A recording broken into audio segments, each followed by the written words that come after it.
It's been an exceptionally hot, dry summer, and some of our gardens and plants have been suffering as a result. But I've got a few tips to help get your garden through this dry spell.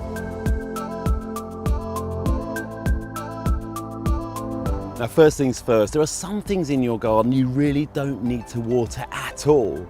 Take this lawn, for example. Yes, it's yellow, it's parched at the moment, but it's not going to die. The minute it rains, it will green up again. I never water trees and shrubs once they're established because their roots are so far down, they're getting all the moisture they need. Sure, their leaves might droop a little bit in the middle of the day, but they'll be absolutely fine. And there's also perennial plants like this lovely globe thistle that is drought tolerant, doesn't need watering at all. And there's classic Mediterranean plants like lavender and rosemary that are drought tolerant too. And a plant will normally tell you if it needs water.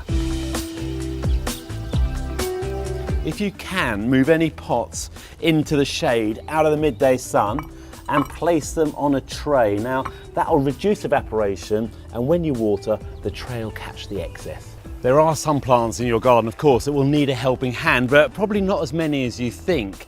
Start with those that you've planted this season that have gone in the ground that just need to develop a nice strong root system.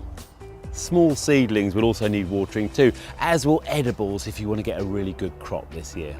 Now, when watering properly, don't just sprinkle the leaves or the top of the soil. That'll actually draw the roots up to the surface and have a detrimental effect. Make sure to water really thoroughly down into the roots of the plant, and either water in the morning or the evening. I'm going to plant these lovely cosmos out soon, but I'm going to soak them in a bucket for about an hour before I do. That'll help them on their way. Think about ways you can collect water for your garden. Rainwater harvesting, we call it. Think about diverting it off the roof of greenhouses, sheds or garages, down a downpipe and into a water butt. Now, that can be used directly on the garden or stored for a period of time to use later.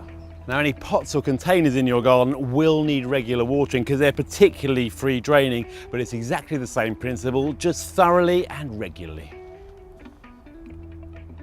So there you go, there's my top tips for saving your garden and saving water too.